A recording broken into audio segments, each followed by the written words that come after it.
Bonjour à toutes et à tous, bienvenue sur le Wrestling Football Club. J'espère que vous allez tous très bien. On se retrouve aujourd'hui pour une nouvelle vidéo où on va parler de foot et on va parler du LOSC. Et pour m'accompagner dans cette vidéo, je suis toujours avec mon ami Monsieur Kik. Comment ça va? Eh ben, ça va, Patrick, ravi de te retrouver pour une nouvelle vidéo, même si en ce moment c'est un petit peu délicat Ouais, d'être supporter du LOSC. t'as pris les antidépresseurs avant cette vidéo? Oui, ça va, j'ai pris un Xanax pour pouvoir faire cette vidéo sans m'énerver. Effectivement. Et on a un troisième invité dans cette vidéo, on va l'introduire tout de suite. Il était déjà passé 2 fois dans la chaîne. C'est l'homme en noir, comment ça va? Bonjour à tous les deux, j'espère que vous allez bien. Je suis ravi de vous rejoindre une fois de plus pour parler foot, surtout que je rejoins deux personnes dont les clubs sont dans une dynamique complètement opposée. Malheureusement, pour Monsieur Kik, aujourd'hui, on va parler d'un club qui n'est pas très en forme. Et je suis content de t'avoir parce qu'on va avoir besoin de ton avis objectif. On va passer en revue un petit peu les mercatos d'Olivier Létang et tu me diras ce que tu en penses. Effectivement, oui, on va voir ça. Il Avec va nous dire plaisir. quelques petites stats. On va commencer par un petit constat de base, si vous voulez bien. Le LOSC a encore une fois réalisé un mercato très décevant, au point de vue que ce soit été ou hivernal, au point de vue des supporters, mais aussi des observateurs de foot. Depuis le début de la saison, c'est un effectif qui est quand même assez limité, qui est quand même jeune, des résultats en demi-teinte et des performances en dents de scie. Et ce qui est surtout, je pense, enchaîne une mauvaise dynamique, c'est qu'il y a beaucoup de blessures dans l'effectif. Qu'est-ce que t'en penses, toi, Monsieur Kik? Ouais, c'est vrai qu'effectivement, déjà, tu as une saison un peu galère parce que tu enchaînes les blessures. Je pense à Ousmane Touré qui se fait les ligaments croisés dès le premier match. Alexandro a manqué toute la première partie de saison. Mhm. Sarah, oui aussi. Tan Mbappé, il est régulièrement à l'infirmerie. Et puis plus récemment, tu as Bentaleb, Meunier, André, encore Igaman. Alors le constat de base aussi, c'était qu'au mercato hivernal, on était encore engagé dans la course à l'Europe. Et avec toutes ces blessures, les supporters et les observateurs s'attendaient à avoir un LOSC très actif sur le mercato. Or, ça n'a pas vraiment été le cas. Effectivement. Je crois Et qu'on a eu puis, une petite déclaration d'Olivier Létang. Je ne sais pas si tu l'as, Monsieur l'homme en noir, si tu peux nous la dire. oui, justement, j'allais y venir. Au micro de Ligue 1 Plus, le président du LOSC, Olivier Létang, avait confirmé qu'aucune recrue ne viendrait renforcer l'effectif lillois lors du mercato hivernal. Il faut aussi savoir, et c'est historique, quel que soit le club par lequel il est passé, Olivier Létang n'a jamais vraiment été un fervent défenseur de ce mercato hivernal. Et quand vous regardez plus en détail, on peut se dire pourquoi rien dépenser alors que les caisses sont pleines. Pour rappel, au mercato d'été, il y a eu pour près de 105-106 millions d'euros de vente, 48 millions d'euros d'achat. Et vous rajoutez à ça les droits télé de Ligue des Champions de l'année dernière qui s'élèvent à près de 80 millions. C'est énorme. On peut dire que les caisses, Ouais. elles sont pleines. Bah oui, les caisses sont pleines. Alors certes, il éponge la dette qui appartenait précédemment au précédent propriétaire, Mhm. mais pour autant, on pensait être plus actif que ça. D'autant. Alors le mercato hivernal, rien ne se passe. Le 21 janvier, finale de la CAN, blessure d'Igaman. On sait que c'est pour un long moment. Alors Genesio se met à réclamer un attaquant. Et puis contre le Celta Vigo en Coupe d'Europe, blessure de Mentaleb, avec le fameux épisode du vrai faux départ de Genesio. Mhm. Donc en fait, tu te retrouves avec ton équipe qui commence réellement à s'activer sur le mercato le 30 janvier, alors que ça ferme le 2 février à 20h. C'est un peu À chaud. ce moment-là, on a beaucoup d'effets d'annonce. Nous, les supporters, on est très lucides. Mathys Tel, Mateta, John Duran, Evan Guessant, tout ça, tu sais que ça viendra jamais au LOSC. C'est pour calmer les supporters. Et puis, plein de pistes avec une sensation d'urgence, mais qui se sont vite refermées. On nous a parlé d'Otman Mama, le récent meilleur joueur de la Coupe du Monde du vin. On nous a parlé d'un Norvégien de 19 ans, Thorvaldsen. On nous a parlé en panic buy de Mike Trésor, le joueur de Burnley, mais il a raté sa visite médicale, il peut pas signer à Lille. Tu as l'impression que ton club, en fait, est géré n'importe comment. Finalement, le dernier jour, on signe 2 arrivées de dernière minute. Gaëtan Perrin, certes une arrivée qui était quand même, on l'avait évoqué dans la vidéo sur notre mercato Oui, hivernal tout à fait. idéal. Ça restait un bon plan. Pour moi, il avait quitté Auxerre l'été dernier pour Krasnodar. Il avait quand même bouclé une saison à 10 buts et 11 passes D avec la GIA. Nous, on l'avait plutôt placé du côté de Lens, mais il vient à Lille. Mhm. Puis Noah et Juma, un ailier droit prometteur de Toulouse. Mais tu as quand même cette sensation que finalement, encore une fois, Olivier Létang a mal géré son mercato et n'a pas anticipé les problèmes du LOSC. C'est des bonnes arrivées, mais je pense que je peux parler pour toi, c'est pas suffisant. Ça C'est n'est pas pas, suffisant. On n'a voilà. notamment aucun attaquant pour suppléer Olivier Giroud, qui, rappelons-le, a 40 ans. Bah effectivement. Et c'est ce que je te disais un petit peu en off il y a quelques jours. Est-ce que du coup les mauvais résultats du LOSC sont pas un mal plus profond que le simple mercato d'été ou le mercato hivernal de cette année? Est-ce que c'est pas des erreurs de plusieurs mercatos qui ont fait qu'au bout d'un moment la machine s'enraye? Et justement, c'est ce que je veux voir avec toi. On va parler un petit peu des recrues d'Olivier Létang depuis son arrivée. Moi, je te propose de faire un petit état des lieux des joueurs recrutés par Olivier Létang depuis son arrivée au poste de président du LOSC. Alors, on va faire, évidemment, on va pas parler de tous les joueurs, mais c'est quand même de ses arrivées pour faire un petit constat.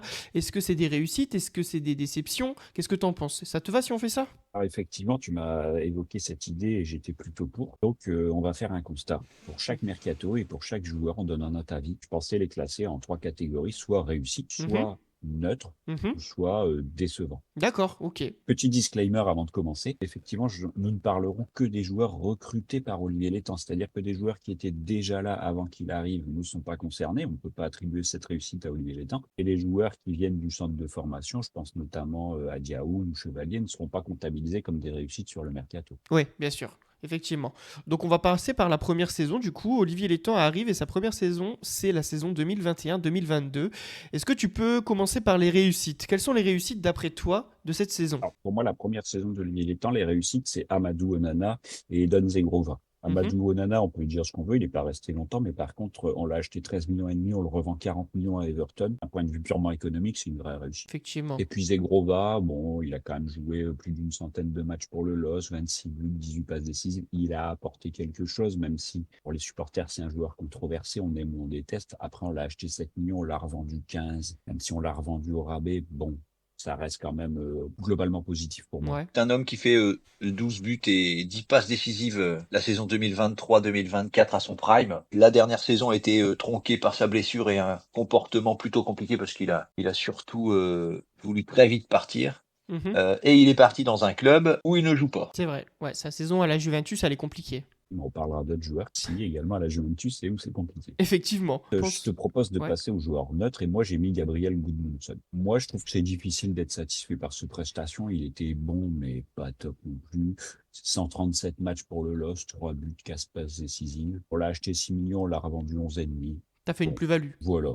C'est un joueur neutre. Juste, Il n'a jamais crevé en l'écran non plus. fait, il a fait une bonne fin de saison l'année dernière. Mhm. Et du coup, effectivement, il est parti à Nice pour 11 millions. Mais je pense que les supporters du LOSC pourront dire qu'il a jamais été transcendant. Ouais. Et les décevants maintenant. Et les décevants, et ben, je trouve que tu es un joueur qui incarne parfaitement ce que Olivier Létang pense du mercato hivernal. C'est Hatem Ben Arfa. C'est typiquement le panic buy où tu te dis, il nous faut un joueur de complément. Résultat, on se retrouve avec un mec qui est venu, qui a fait 9 matchs, 0 but, une passe décisive, un comportement déplorable. Puis j'avais mis également Ivo Gribic, hein, un Mhm. recruté au poste de numéro 2 gardien, qui s'est retrouvé numéro 1 parce que Léo Jardim était nul. Bon, pour les 10 dernières années, ça doit être un des pires gardiens du LOSC. Encore que, on va peut-être pouvoir faire mieux cette année. Avec Auxerre, ouais. Effectivement. C'est un gardien très moyen où effectivement c'est à cette saison que le LOSC finit 10e avec Gourvenec et Mhm. selon le point de vue je pense de certains supporters, il y en a qui retiendront juste la qualification en 8e de finale de Ligue des Champions. Je pense qu'il faut effectivement coller la place finale du LOSC avec ce type de gardien et son compère Léo Jardim. D'accord, ok, ouais. Bah sur ce, je pense qu'on va passer à la prochaine saison, c'est la saison 2022-2023, peut-être avec un petit peu plus de réussite. Tu vas nous en parler, Monsieur Kik? Ouais, dans les réussites, j'ai quand même mis Rémi Cabella parce qu'il avait apporté. Certes, c'est un joueur qui vieillissait, qui était en fin de carrière, mais enfin, il fait 13 buts et 22 passes décisives sur les 2 saisons où il est au LOSC, donc on ne peut pas s'en plaindre. Mhm. Bafodé Diakité, qu'on a acheté 3 millions, qu'on a revendu 35 de 3 ans plus tard. Donc tout est dit, un bon défenseur central fiable pour la Ligue 1. Ismaili, un latéral de qualité. Et puis André Gomez, qui a un premier prêt en provenance d'Everton et qui avait été relativement réussi parce que sa première saison, il fait une bonne saison. Je sais pas ce que tu en penses, Flamand Noir, sur ces 4 joueurs. Oui, tout à fait. Effectivement, Bafoussou Diakité, pardon, c'est 20 à 30 matchs par saison au LOSC, 3 à 5 buts. Il fait partie de la colonne vertébrale du LOSC pendant tout le temps où il est là. Et en fait, les saisons 2022-2023 et la suivante, les réussites sont vraiment des joueurs qui sont Fonseca compatibles. Notamment, par exemple, André Gomes, c'est plus de 25 matchs sur sa première saison, avec une bonne technique, un bon fond de jeu. Et ou alors Ismaili, où c'est typiquement la connexion Shakhtar Fonseca qui a permis de recruter un joueur comme lui, même performant et fiable. Ensuite, dans les joueurs neutres, j'ai quand même mis Alexandro. Je sais que certains supporters vont m'arracher parce qu'ils vont dire Alexandro, titulaire, il est bon, il joue avec le Brésil, mais enfin que celui qui soit satisfait des performances d'Alexandro m'amène ses arguments. Et je peux te dire que pour le voir jouer régulièrement, il nous coûte énormément de coûts, il fait énormément d'erreurs. Il n'a pas, pour moi, le niveau Ligue 1. Je sais pas D'accord. ce qu'il fait encore ici. Il paraît que l'année passée, on nous en a proposé 40 millions, mais vendez-le à ce tarif-là. Il ne vaut rien, Alexandro. Effectivement. Alexandro, ça a été des débuts très difficiles. À son prime l'année dernière, avant sa blessure post-sélection, et il avait des lacunes indéniables. Il y a énormément justement de déficits qui sont passés inaperçus au début Mhm. et qui deviennent visibles depuis son retour de blessure. Je pense que Monsieur Kik sera d'accord. Le match contre Rennes, le match contre Vigo, et effectivement, est-ce qu'il aurait pas dû être vendu à la place? À la place de Bafodé Diakité, bien sûr. Mais moi, c'est ce que j'aurais fait 100 fois. Et tu gardais Diakité un an de plus, il était bien meilleur. Après, Et peut-être puis, tu veux parler aux dans déceptions? mes ratés, ouais, dans mes déceptions, donc là, j'en ai pas mal, hein, sur cette saison-là. Vous me donnerez votre avis, mais pour moi, le pire de tous, c'est Mohamed Bayo. Mohamed Bayo, c'est quand même 14 millions. 14 millions pour un joueur qui fait 47 matchs, qui met 7 buts. C'est un attaquant, hein, je te précise, parce que je pense que tu ne sais même pas qui c'est, toi, Non, Patrick. non, non, je ne le connais pas. Personne ne sait qui c'est, Mohamed Bayo. Et donc, on Ah, les avait Bar-Lillois pensé. le savent. Oui, il a un chant à son nom au stade, hein. Ah ouais. C'est ça, tout à fait un Ricard pour Momo. Un Ricard pour Momo, parce on l'a plus souvent vu au bar que sur le terrain. Et puis, C'est très drôle ça. Alan Virginius, pareil, un attaquant acheté 4 millions qui va faire 23 matchs pour un but et qui va repartir pour 2 millions et demi. Ouais. Plutôt globalement un raté. Jonas Martin, qui est arrivé libre et qui a fait 19 matchs sans saveur. Benoît Costil, est-ce qu'on peut vraiment noter un gardien numéro 2 qui a fait 0 match? Non, effectivement. Euh, Adamounas qui représente encore une fois le joueur typique panic buy de mercato hivernal qui a acheté 2 millions et demi, qui va repartir gratuit, qui va faire 44 matchs et qui va mettre 2 buts pour un joueur à vocation offensive. Mhm.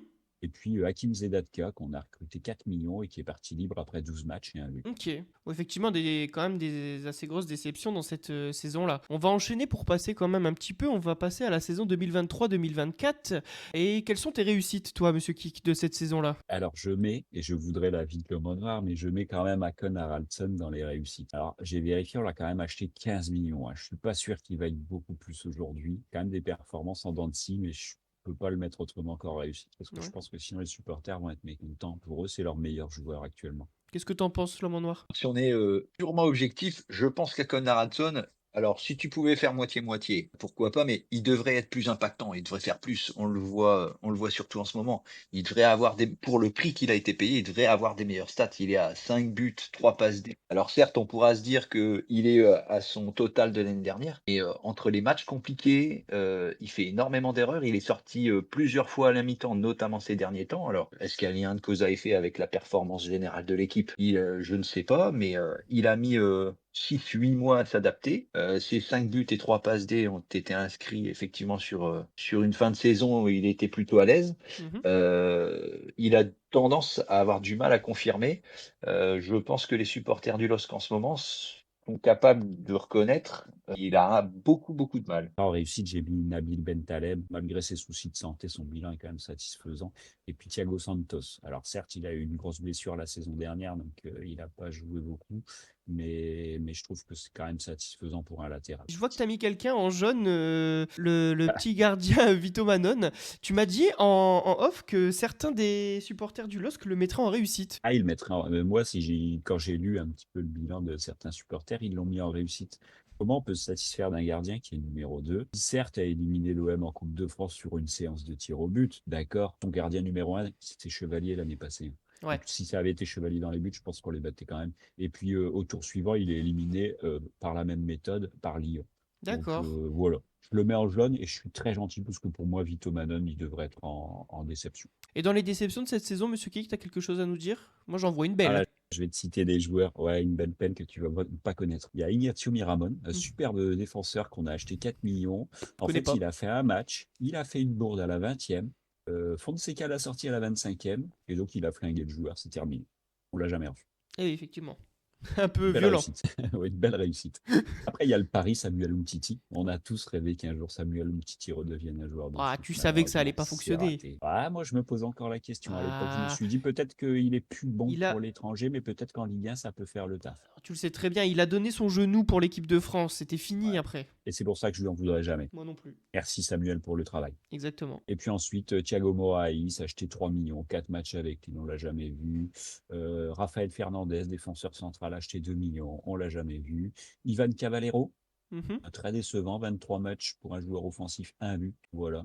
Pas ouf. Reparti un an plus tard. Puis un certain Illich, un attaquant qu'on n'a jamais vu jouer non plus. D'accord. On va passer à la saison suivante, on va continuer parce que le temps passe et là, on arrive à la saison 2024-2025, qui est la saison du coup où vous faites une belle perf en Ligue des Champions. Alors qu'est-ce qui se passe Ouais, cette saison? on achète Mathias Fernandez Pardo, quand même 11 millions et demi, hein, c'est pas gratuit non plus. Mhm. Je trouve que jusqu'ici, bon, il donne satisfaction, on devrait faire une plus-value, même si c'est pas parfait. Et puis on se fait prêter Mitchell Baker, qui je trouve a beaucoup apporté cette saison-là. Je sais pas si l'homme en noir a quelque chose à rajouter dans mes réussites. Effectivement, Mathias Fernandez Pardo, c'est un retour dans son club formateur. Alors acheté relativement cher. Et si on se colle à la période actuelle, il a réclamé à jouer dans l'axe. Cette réussite peut potentiellement basculer d'un autre côté en 2026 si il profite pas de la blessure d'Igaman pour marquer des points, parce que il est à 3 buts seulement en Ligue 1 cette saison. Alors certes, il est jeune, il a un potentiel de revente très important pour le LOSC, mais il va falloir qu'il se réveille. Et quant à Mitchell Baker, effectivement, il fait une excellente saison l'année dernière. Si je me trompe pas, il devait revenir, mais une Oui, rupture des ligaments croisés a fait annuler le deal. ouais, effectivement, il s'est blessé juste avant un deuxième prêt. Ouais.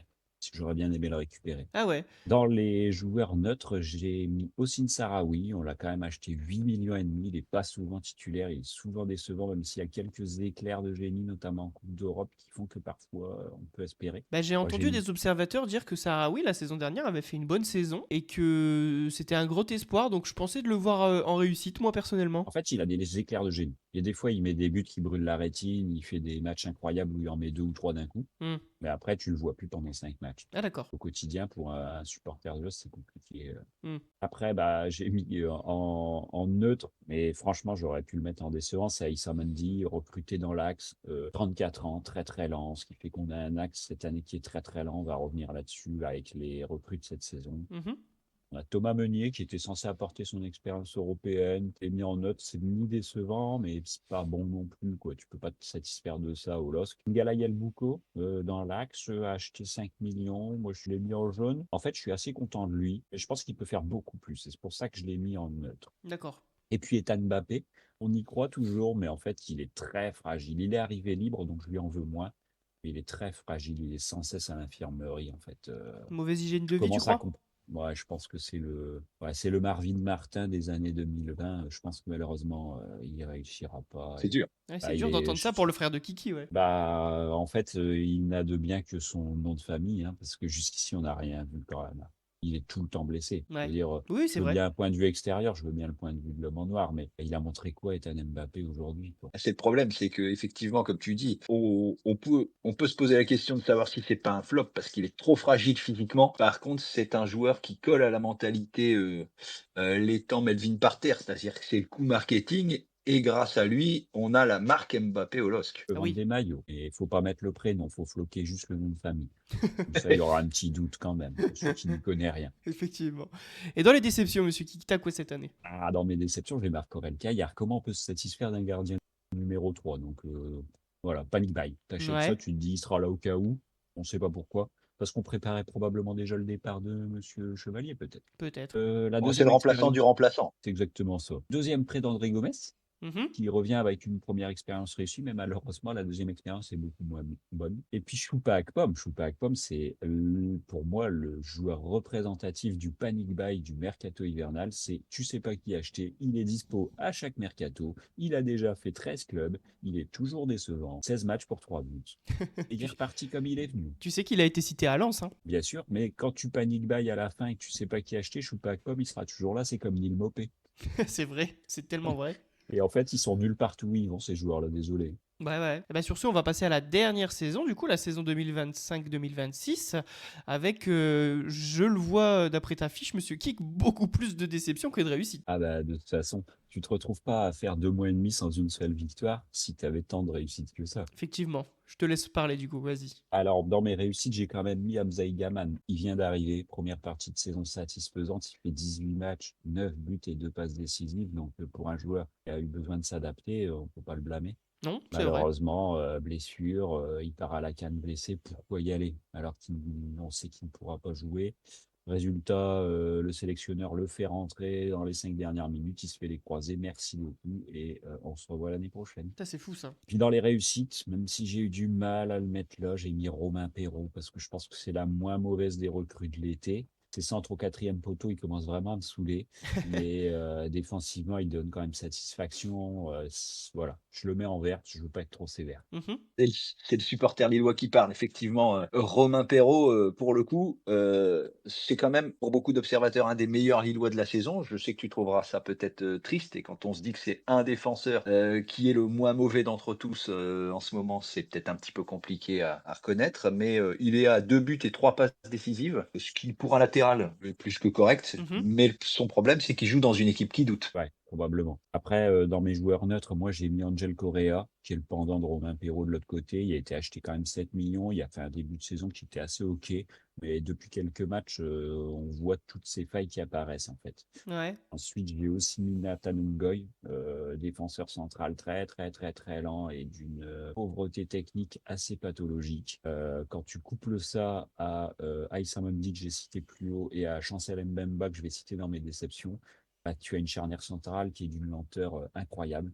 Et on l'a vu cette semaine contre l'Étoile Rouge de Belgrade, c'est Arnautovic qui a 39 ans qui leur a mis une caisse incroyable. Puis dans mes neutres, j'ai quand même mis Olivier Giroud. Ça me fait très mal de le mettre là. J'aurais aimé le mettre en réussite. En fait, je le mets en neutre. Je veux pas le mettre en déception parce que je considère qu'il n'est pas responsable de sa situation. Mhm. Il est arrivé pour être un attaquant numéro 2. Il a quand même mis 7 buts. Il a fait une passe décisive. Donc, deuxième attaquant derrière Hamza Gaman. C'est le deuxième meilleur buteur du LOSC. Et puis on joue Euh, absolument pas sur ses qualités. voilà, je suis content de te l'entendre dire de Non, mais ton c'est point vrai, de hein. vue. On a On comme joue tu. avec lui comme si c'était un joueur de profondeur, comme si c'était Kylian Mbappé. Alors que pas du tout. Il lui faut des centres de qualité. C'est un pivot, il doit être dans l'axe et jouer sur ses qualités. Exactement. Or, les centres de Correa et de Perrault ne sont pas au niveau. Ceux d'Haraldson et Broholm non plus. Qu'est-ce que t'en penses, toi, l'homme en noir de Giroud Olos? Alors, je sais qu'on peut difficilement toucher à Olivier pour Monsieur Kick, C'est vrai. mais effectivement, on aurait pu le mettre dans les flops. Je sais que c'est compliqué.